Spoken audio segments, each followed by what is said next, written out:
Just for the record, this one really doesn't need video. People don't really need to watch this, so you can just tune out.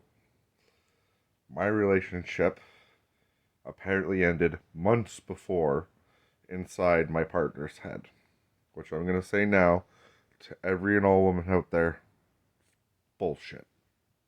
Okay. Now, why did my relationship really end? Because we woke up with three kids, and my significant other decided to go get herself a plate of food and not feed the three children while I was out on the veranda, front veranda, puking my guts out.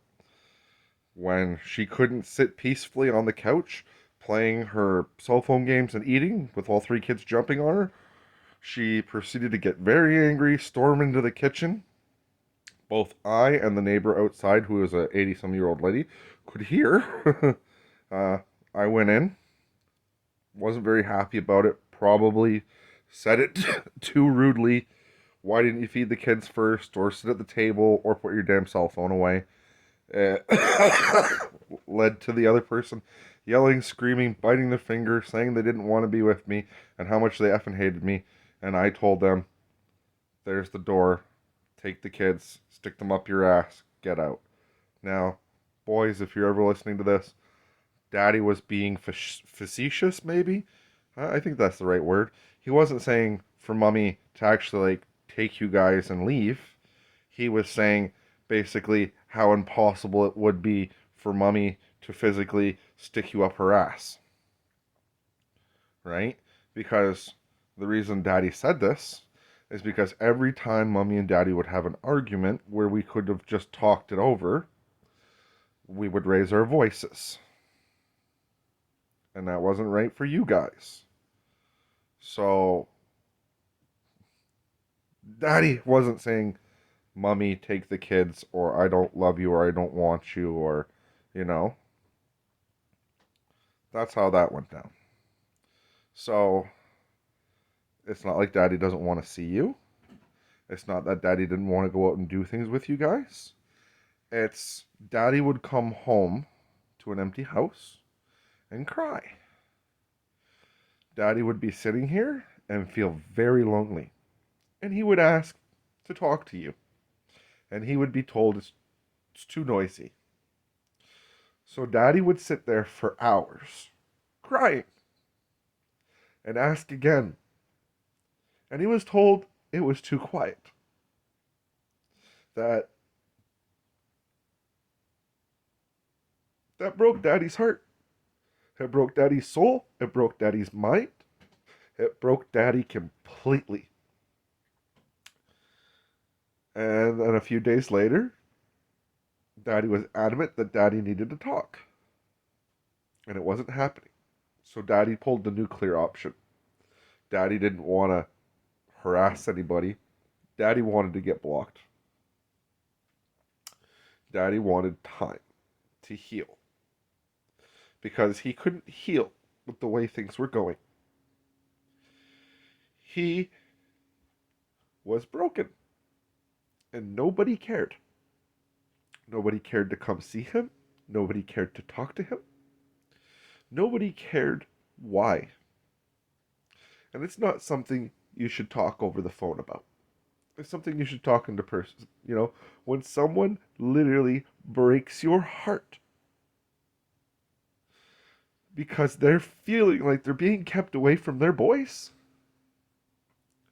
their lifeblood, it hurts. It hurts badly. It can twist and break a person.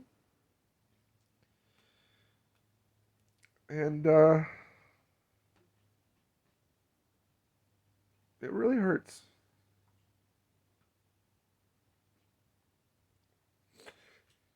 Daddy was part of the problem, but Daddy hopes there's a solution. That everything's going well with you guys, and everything will continue to go well with you guys. Daddy's going to fight for you in his own way. Daddy doesn't want to go to court. Daddy doesn't want to fight over custody. Daddy wants to make something of himself so that he can provide for you guys, even if he can't be there. Daddy doesn't want to be on disability anymore. Daddy wants to be successful. So there's the gist of it. Two disabled people that couldn't look after their three kids properly and couldn't talk about it, couldn't even argue about it successfully. Voices would get raised.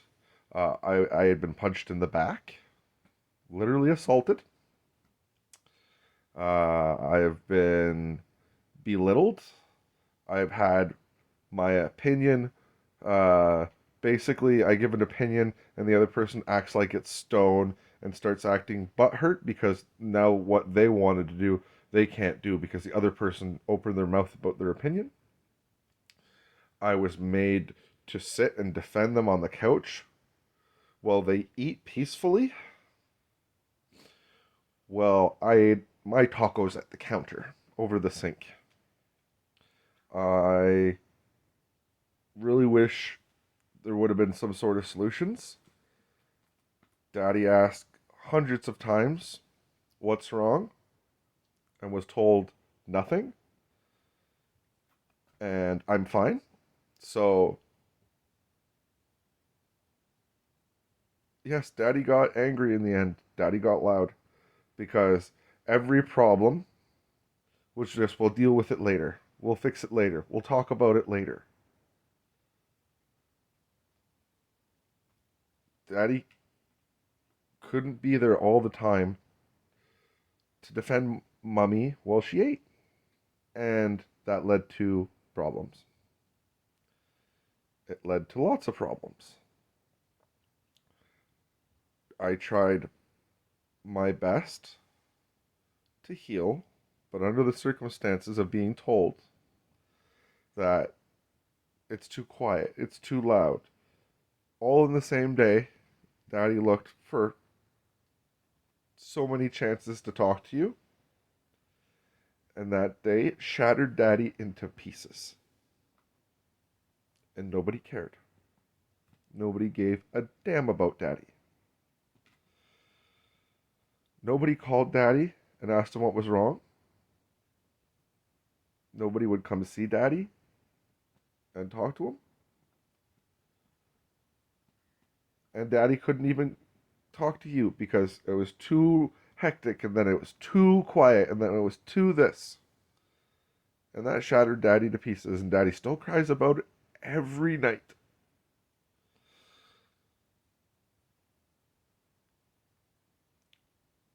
That hitting a button on a cell phone and handing it to my fucking son was too much to fucking ask for because it's too hectic or it's too quiet.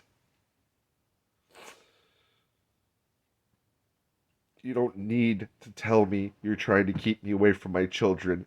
You don't need to lie to me and say that it's too quiet or it's too hectic or it's too this or it's too that. Fuck all of that. So why did Daddy go insane? Why did Daddy go fucking crazy? Why did Daddy spend 4 days awake? Because nobody gave two fucking shits about Daddy.